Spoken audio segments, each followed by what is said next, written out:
Welcome to Electrified. It's your host, Dylan Loomis. Sorry I missed you guys yesterday, but I had the worst traveling experience of my entire life. Sure, I haven't traveled that much, but Spirit was an absolute nightmare. Multiple flights canceled. I'll share the details with you at the end of the video if you're interested in hearing about it. But long story short, I did not get home until late last night, so we're back with it today. And a quick thank you to my newest Patreon supporter, Sharion. I hope I am pronouncing that correctly. I appreciate you. So getting right into it, Whole Mars and Tesla podcast, Rob over at Tesla Daily shared that some AI Day invites are going out. So they had that picture of the custom chip.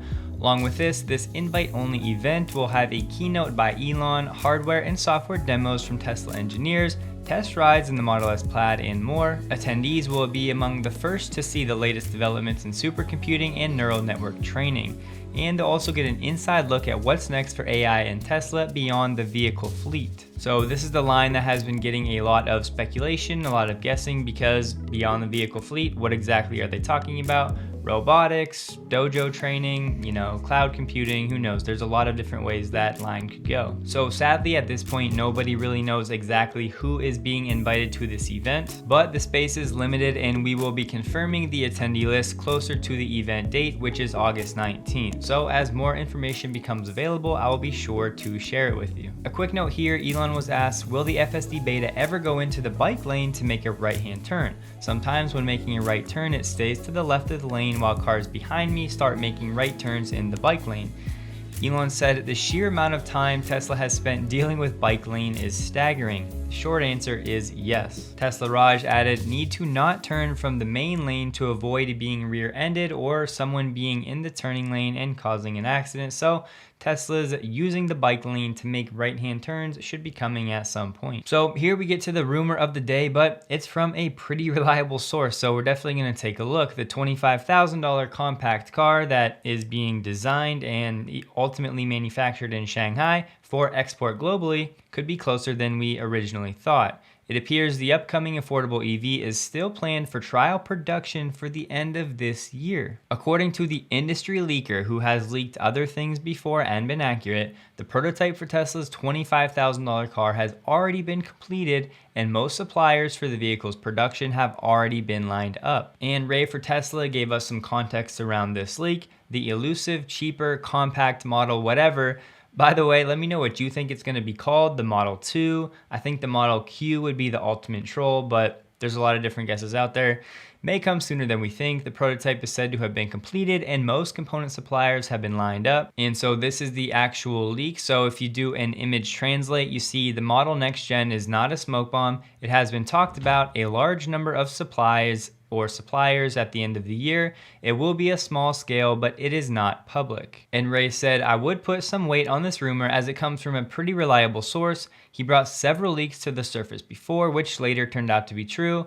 Like anything else, past performance is no guarantee of future results. And just so you know, the reason I said the Model Q would be the ultimate troll, in case you're not familiar, if there's a Q at the end of a stock ticker, it usually means the company is going through the bankruptcy process or is nearing that point. So when you hear Tesla Q, obviously that's people that are basically hoping that Tesla goes bankrupt. But just to bring you up to speed, if you remember February earlier of this year, we got some more information on this cheaper Tesla car.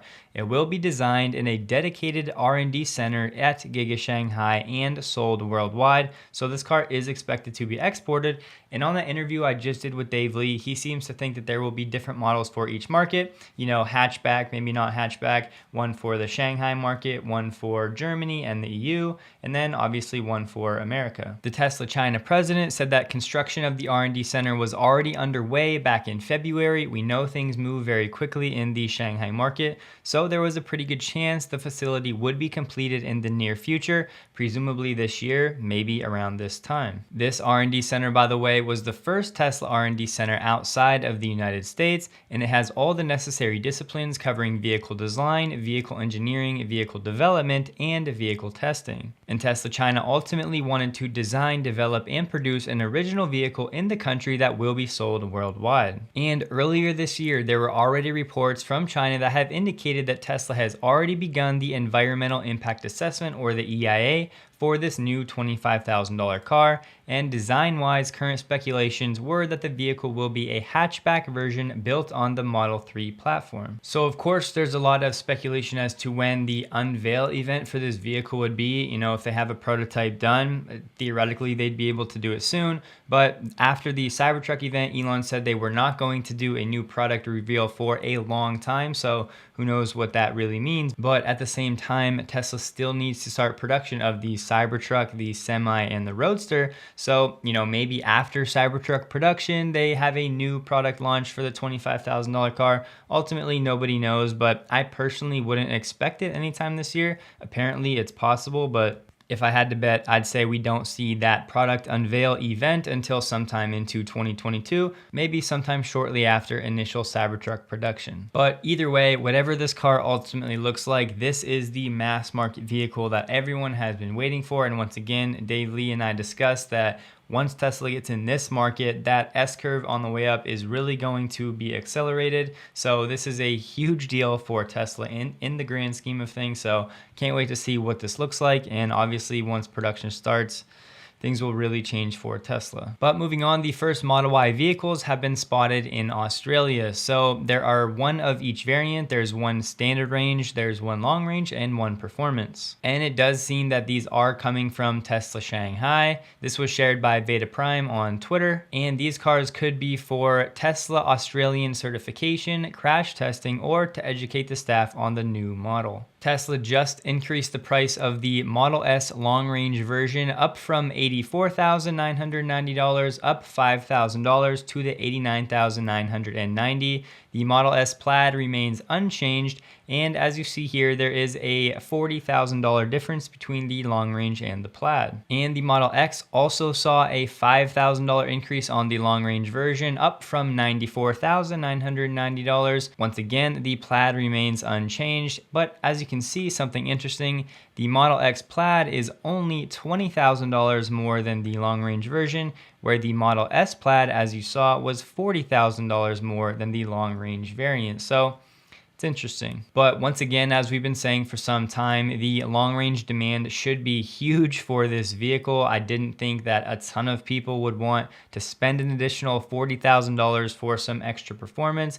I really thought that this was going to be a hugely popular car in high demand, and Tesla raising the price $5,000 would seem to confirm that notion. And we got some new information from Panasonic's Q2 financials. Their new battery line at Giga Nevada is set to go into operation in August. And yes, August of this year. So as you can see right here, business portfolio reform, investment for growth, automotive batteries, preparing to install new production line in North America factory, expecting to start operation in August of 2021. And according to Panasonic, it would be looking to reach a capacity of 38 to 39 gigawatt hours once its new production line is installed in its North American site. And so I thought this tweet was pretty interesting. Basically, this is a map with different parts of the world that would need to be covered with solar panels to power the entire world with solar power. So as you can see, here's the box for the world, here's for the EU, and that last tiny box would be to power Germany.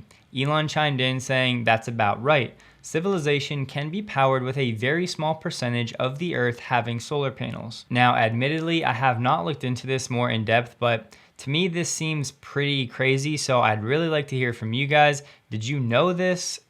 I'm struggling to understand honestly how this would be true, but Elon seemed to confirm it, so it's definitely something that I'm going to have to take some time researching. What the Frunk shared on Twitter, they caught a glimpse of the new Tesla from the Rebel fleet, as we had talked about in a couple of videos prior. So as you can see, that Tesla Model Y fleet for Rebel is now alive and active, so it's good to see those out on the road. And AR Squared on Twitter shared his estimated trade-in value for his 2019 Model 3 Performance all-wheel drive. Tesla is offering him over $54,000 for a 2-year-old Performance Model 3. So this is a really high number for a Tesla trade-in. This one did have full self-driving. Some people are arguing the value of FSD is being valued more for the market and the used arena, but ultimately there's a lot of factors that go into this. The main one being generally all used cars are very inflated when it comes to prices right now. The supply and demand ratio is just out of balance. balance. There is a ton of demand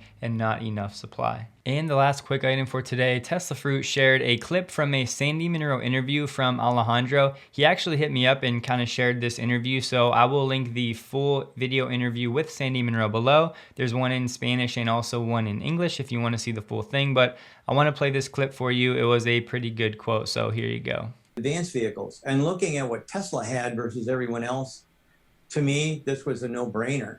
I don't care. Anybody can fix a panel. Anybody can fix paint. Anybody can make gaps in a car better. And nobody can make circuit boards like what Tesla did. Nobody can produce electric motors like they do. I mean, they're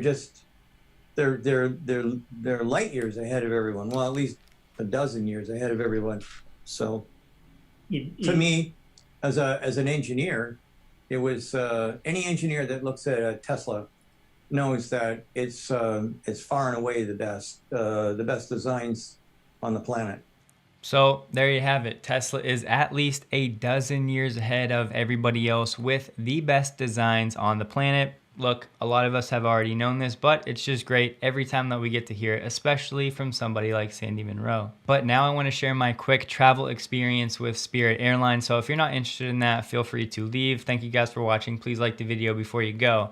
But long story short, so we had 2 flights canceled by Spirit. My wife and I were treated very poorly. It was one of those situations where anybody that you go to for help, they try to pass you on to somebody else. So we ended up going from the gates back to check-in. We went through the TSA on 2 different occasions. And like I said, we had our first flight delayed.